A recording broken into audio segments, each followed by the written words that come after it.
l'invité de la matinale sur La Première. Et ce matin, nous avons le plaisir de recevoir Alexandria Adi-Wardoyo de l'Association des ergothérapeutes de Nouvelle-Calédonie. On s'intéresse notamment à l'accessibilité. Première partie avec les questions de Charlotte Mestre. Alexandria Adi-Wardoyo, bonjour. Bonjour. Votre association organise donc la journée de l'accessibilité demain. En quoi cela consiste-t-il ? Alors cette journée a lieu de 8h30 à midi et demi sur Lansvata. Et cette journée a pour but déjà de partager et de sensibiliser les personnes, les commerces au niveau de Lansvata et de la Baie-des-Citrons sur l'accessibilité. Nous avons lancé des invitations à pour les personnes valides et les personnes en situation de handicap et à mobilité réduite à venir à cette journée pour qu'on se déplace et on va dans les commerces pour sensibiliser les gens et aux difficultés d'accessibilité que peuvent rencontrer les personnes à mobilité réduite. Et l'objectif, c'est de récupérer un maximum d'informations sur l'accessibilité des lieux. Et ensuite, on a des petites grilles d'informations à remplir par groupe. Et ces informations-là vont être recensées et mises en ligne sur la plateforme collaborative de J'accède, qui est un site internet et à la fois une application sur Android, iPhone. Voilà. Et sur cette plateforme-là, nous pouvons recenser un maximum d'informations sur l'accessibilité des lieux. Quand on parle d'accessibilité, de quoi on parle concrètement ? Alors, l'accessibilité, c'est est-ce qu'il y a, par exemple pour les personnes qui sont en fauteuil, est-ce qu'il y a une rampe, est-ce qu'il y a un guichet qui est à hauteur de la personne ? Est-ce qu'il y a, par exemple pour les personnes qui ont un handicap sensoriel, est-ce qu'il y a une indication en braille ou ce genre de choses pour les personnes malvoyantes? C'est l'adaptation. L'adaptation de l'environnement en fonction des difficultés de chacun. Et vous parliez de personnes à mobilité réduite. Qu'est-ce qu'on entend par personne à mobilité réduite ? Alors c'est très large. La personne à mobilité réduite, ça va de la femme enceinte aux couples femmes qui ont des poussettes, par exemple, des personnes âgées qui ont des difficultés à marcher, et également les personnes en situation de handicap, quel que soit le handicap moteur, sensoriel, cognitif, intellectuel. Une personne aveugle, par exemple, est considérée comme une personne à mobilité réduite. Oui, tout à fait, puisqu'elle a besoin d'un accompagnateur de sa canne pour se déplacer également. Voilà. Et est-ce qu'on a une idée du nombre de personnes que ça concerne en Nouvelle-Calédonie ? Personnellement, non, je ne saurais pas vous dire. Mais je pense qu'ils sont quand même nombreux. En quoi est-ce important d'organiser une telle opération ? Ça permet de regrouper toutes ces personnes-là et je pense que, comme on dit, l'union fait la force, le fait d'être en groupe. Ça permet aussi aux gens, du coup, de se rencontrer pour les participants et aussi aux commerçants de voir qu'il y a une volonté des personnes de venir à leur rencontre au niveau des commerces pour faire avancer cette accessibilité au niveau de la ville de Nouméa, en tout cas. Donc, c'est vraiment c'est regrouper les personnes et créer un moment de partage et de convivialité aussi. C'est pas la première édition de la journée de l'accessibilité que vous organisez, il y en a eu d'autres. Qu'est-ce que vous avez retenu des précédentes journées ? Alors, on avait fait ça en 2016 et en 2017. Donc c'est notre 3e édition cette année. Ce que j'ai retenu, c'est assez partagé. Il y a des personnes au niveau des établissements qui reçoivent du public qui ont été très accueillants et très ouverts à cette démarche. Et certains qui étaient beaucoup plus réfractaires ou qui n'ont pas forcément compris la démarche, pourquoi on était là, pourquoi il y avait énormément de groupes, parce qu'on se déplace à 4-5 au niveau des groupes, et ça leur faisait un petit peu bizarre. Donc on s'est rendu compte qu'il y a quand même les personnes en situation de handicap qui sont assez stigmatisées. Il y a eu des efforts au niveau de l'aménagement de la ville. On a pu voir qu'il y a des bateaux qui ont été faits au niveau des trottoirs. Les bateaux, c'est les inclinaisons ? C'est les inclinaisons au niveau des passages cloutés. Qu'il y a des trottoirs abaissés. Enfin, voilà, il y a quand même une volonté par la mairie de rendre la voirie plus accessible. Mais il y a encore un gros travail à faire au niveau de l'entrée des commerces, au niveau du centre-ville. Et là, les années précédentes, on a fait le centre-ville. On a eu quelques thématiques, parce que la première année, on a fait plutôt les commerces, c'était sur un samedi. Et l'année dernière, on avait cette volonté de toucher plutôt les administrations, les institutions publiques aussi, les instances comme le Congrès, le gouvernement, tous les centres, la pairie, les impôts, les mairies. Voilà, et le verdict ? Et le verdict, il y a... Alors, il y a quand même une volonté pour certains établissements d'avoir des lieux accessibles, surtout pour les personnes à mobilité réduite au niveau du handicap moteur. Mais il y a encore un gros travail pour tout ce qui est handicap sensoriel, c'est-à-dire les malvoyants, les malentendants. Quelle est la principale problématique qu'on peut rencontrer en matière d'accessibilité en général ? Quel est le premier problème que les personnes à mobilité réduite rencontrent quand on parle d'accessibilité ? Le premier problème, je pense qu'il y a le manque d'information, justement. Rien que pour se déplacer, déjà, ils ne savent pas forcément si ils pourront y accéder rien qu'à la porte d'entrée ou est-ce qu'ils pourront se garer devant, parce que c'est déjà très compliqué de se garer au centre-ville. Donc, est-ce qu'il y aura une place handicapée ? Donc, c'est toutes ces questions-là que les personnes à mobilité réduite peuvent se poser. Et d'où l'intérêt de la plateforme J'accède, c'est ça ? D'où l'intérêt de cette plateforme J'accède qui est là pour informer le grand public et le plus grand nombre sur l'accessibilité des lieux. Comment elle fonctionne, cette plateforme ? Alors, cette plateforme, c'est sur www.jaccède.com. C'est une association, c'est une plateforme collaborative qui recense au niveau international, parce que ce n'est pas que en métropole ou ici en Calédonie. Les lieux, en fait, quand on va sur le site, il faut rentrer le pays où on est. Donc, vous tapez Nouvelle-Calédonie, vous créez un petit profil. Et ensuite, vous pouvez taper le nom d'un établissement que vous avez peut-être envie d'aller visiter. Et si le site est recensé sur la plateforme, vous avez toutes les informations concernant l'accès. Est-ce qu'il y a une porte automatique ? Est-ce qu'il y a une rampe ? Est-ce qu'il y a des informations en braille ? Est-ce qu'on peut faire rentrer une poussette, tout simplement ? Et il y a aussi, ce qui est bien sur ce site, c'est qu'on peut mettre des commentaires. Les personnes remplissent ces informations-là et mettent des photos aussi. Donc c'est enrichi par le public. C'est un site très accessible, très facile à remplir et vraiment bien adapté à tout le monde. Pour revenir sur les précédentes opérations, quels sont les retours que vous avez eus de la part des commerçants, des personnes que vous avez rencontrées et que vous avez essayé de sensibiliser ? Vous l'avez dit, il y avait des personnes assez étonnées, mais au final, quel est le retour de ces opérations ? Le retour, on n'a pas eu vraiment de retour sur les établissements, mais plus par les participants qui nous ont dit que, oui, et là, ils se sont dit, il y a quand même des efforts à faire au niveau de l'accessibilité. Mais généralement, ils ont été plutôt bien accueillis. Notre démarche a été bien accueillie. Alexandria Adi Wardoyo, merci. On vous retrouve dans la deuxième partie de l'émission à 7h05. Merci. Et on attend bien sûr les questions des auditrices et des auditeurs, s'il y en a, ou des témoignages tout simplement de personnes à mobilité réduite qui souhaiteraient prendre la parole ce matin. Vous posez des questions ou livrez leurs témoignages sur notre antenne. Il est 6h05. L'invité de la matinale sur la première. Et notre invité ce matin est Alexandria Adi Wardoyo de l'Association des ergothérapeutes de Nouvelle-Calédonie. La deuxième partie avec vos questions, vos témoignages. Si vous êtes une personne à mobilité réduite, si vous avez envie de prendre la parole et de partager votre expérience avec nous, nous vous attendons au 258. Charlotte Mestre. Alexandria Adi Wardoyo, la journée de l'accessibilité que vous organisez coïncide avec la journée mondiale de l'ergothérapie. Qu'est-ce que c'est que l'ergothérapie ? Alors, l'ergothérapie, c'est un métier, ce sont des professionnels de santé du domaine paramédical qui travaillent sur la prescription d'un médecin. Il y a 3 ans de formation avec un diplôme d'État à la fin.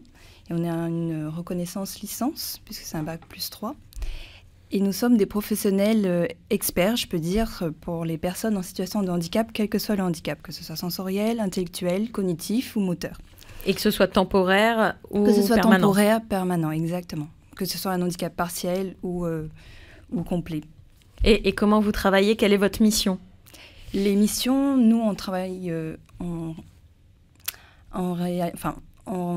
c'est par rapport aux activités de la personne, en fait. Notre objectif, c'est que la personne puisse réaliser en toute autonomie et de façon fonctionnelle et sécuritaire toutes les activités qu'elle peut faire dans sa vie.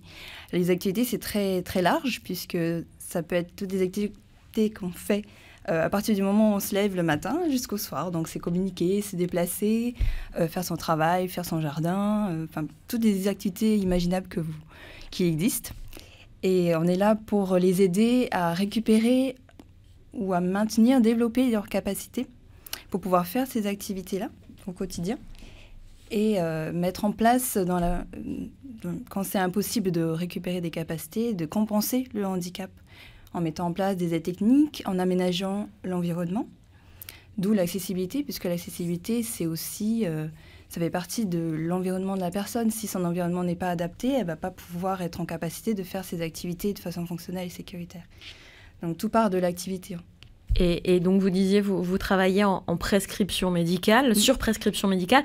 Est-ce que vous êtes aussi consulté par des entreprises, des institutions, justement pour favoriser l'accessibilité et favoriser l'autonomie de ces personnes en situation de handicap? Oui, tout à fait. Là, c'est plutôt le rôle des ergothérapeutes qui sont libérales et du coup qui sont missionnés par des établissements pour justement favoriser l'accessibilité ou un poste de travail ou... Par exemple, c'était pour comment on appelle ça, le parc forestier. Tout à l'heure, on a parlé du pont qui s'est égaré. Oui. Et donc, je sais que les ergothérapeutes étaient intervenus justement pour que ce parc forestier soit plus accessible aux personnes en situation de handicap. Et sur quoi vous êtes attentifs, les ergothérapeutes, soit au niveau médical, soit en libéral, justement par rapport à l'accessibilité? Quelles sont les conditions pour que l'accessibilité soit bonne dans un endroit? Les conditions... Alors, il y a des conditions matérielles, mais aussi humaines, parce que l'accessibilité, c'est aussi l'accueil qu'on fait aux personnes à mobilité réduite. Et il faut aussi, il faut des moyens financiers aussi pour pouvoir aménager, parce que installer des rampes ou mettre des ascenseurs, c'est quand même un coût pour les établissements. Et il faut de la bonne volonté aussi et avoir cette ouverture d'esprit pour pouvoir accueillir un maximum de personnes sur les établissements. Si vous avez des questions à poser à notre invité, si vous avez un témoignage, si vous avez envie de parler, envie de prendre la parole ce matin, le 258-258. Est-ce que vous pouvez nous dire ce qui vous différencie des kinésithérapeutes? On a tendance à faire un amalgame entre les deux, mais c'est très différent. On a une approche vraiment globale de la personne et on va vraiment prendre en compte son activité, la personne et l'environnement. C'est un peu une trilogie. Et l'ergothérapeute intervient sur ces trois domaines-là. Alors que le kinésithérapeute va plus agir sur, je ne vais pas dire de bêtises, mais sur une fonction, sur un muscle, sur la récupération fonctionnelle. Nous, on fait aussi de la rééducation, bien sûr. Dans un premier temps, on essaye de faire pour que la personne récupère ses fonctions et qu'elle puisse faire après ses activités, mais on a quand même une vision beaucoup plus globale. Et quels sont les outils dont vous disposez justement pour arriver à développer l'autonomie de vos patients? Dans un premier temps, on fait des évaluations. Ça peut être des évaluations qui sont validées ou non, pour évaluer les capacités, les capacités, l'intégrité et les situations de handicap de la personne. Donc c'est important qu'on ait toutes les informations sur comment elle vivait avant, ses habitudes de vie, qu'est-ce qu'elle faisait, quels étaient ses loisirs. Parce que comme dans cette prise en charge globale, on a besoin de toutes ces informations-là pour pouvoir orienter notre intervention en ergothérapie. Et les outils. Donc il y a le diagnostic. Voilà, il y a le diagnostic, les évaluations, et ensuite on peut utiliser tous les supports possibles, les jeux, pour que ce soit ludique. Ça peut être toutes des activités manuelles aussi, du tressage. Je parle du tressage parce que ça correspond plus un petit peu à la Nouvelle-Calédonie, le jardin, le bricolage, le bois, le cuir, la poterie. Voilà, toutes ces petites activités manuelles là, et des mises en situation écologique aussi, c'est-à-dire qu'on va avec les personnes justement sur les lieux où ils ont l'habitude d'aller, leur lieu de travail, les écoles si c'est des enfants, les lieux où ils vont dans les commerces, etc., pour qu'ils arrivent à faire leurs courses tout simplement, ou à faire leurs papiers, à vivre, voilà, comme tout le monde. On part au standard puisque nous avons Léon avec nous au standard. Bonjour Léon. Bonjour, comment allez-vous? Vous allez bien les amis? Oui, bonjour, ça va Léon. très bien Léon. On vous écoute. Oui, vous êtes ergothérapeutique, hein? Oui. Ergothérapeute, oui. Oui, voilà. Oui, mon coup de gueule, c'est voilà, en ce moment-là, qui se passe là. Là, on n'est pas. Pardon Léon, mais on n'est pas dans les coups de cœur ni dans les coups de gueule. Ce sera tout à l'heure à partir de 9h. Mais si vous avez une question à poser à notre invité, vous êtes le bienvenu. On vous écoute. Quelle est votre question? Tout ce qui est paranormal, hein? Parce que voilà, là, c'est tout ce qui se passe contre le non massif, c'est contraire à l'esprit, à la lettre de la Corne lunaire. Excusez-moi Léon, on n'est pas dans le sujet. Vous pourrez intervenir si vous le souhaitez un petit peu plus tard dans les coups de cœur et les coups de gueule, mais pour le moment, on n'est pas dans le sujet. Pourquoi avoir choisi la baie des Citrons et l'Ansvata pour cette opération? C'est une question de visibilité? Une question de visibilité, et puis c'est parce qu'on avait envie de changer, de se décentrer un petit peu du centre-ville, et on trouvait que c'était un lieu convivial, et c'est très fréquenté aussi, très apprécié des Calédoniens. On pense que c'est important qu'ils aiment bien sortir, voilà, boire un verre, aller au restaurant. Donc, on trouvait que c'était assez sympa d'aller au niveau des plages. Chaque année, les pouvoirs publics parlent de prise de conscience, de développer l'autonomie et de favoriser la vie des personnes en situation de handicap ou les personnes à mobilité réduite. Pourtant, on a l'impression que pas grand-chose ne se passe. Est-ce que c'est une réalité selon vous ? Oui, je pense qu'il y a de bonne volonté, mais des fois, on ne sait pas comment faire ou par quoi commencer, tout simplement. Et c'est pour ça qu'on est là aussi pour informer les gens. Cette journée va servir à ça. Ce qui sera intéressant, c'est que les personnes à mobilité réduite, comme elles sont en groupe, elles vont arriver à plusieurs dans les établissements. Et ce qu'on veut favoriser, c'est cet échange avec les commerçants pour qu'ils voient, en fait, comme ils seront en situation, ils vont pouvoir proposer aux commerçants, tiens, ce serait bien d'installer ça parce que, pour améliorer l'accessibilité de votre établissement. Et si les établissements sont ouverts à ça, eh bien, pourquoi pas faire des travaux derrière. Mais les travaux, vous l'avez dit, ça coûte de l'argent, donc il faudrait des aides. C'est ça. Des aides, après, pourquoi pas voir au niveau du gouvernement, des instances, je sais pas. Quel est l'argument que vous développez pour inciter les commerçants à rendre leur commerce plus accessible ?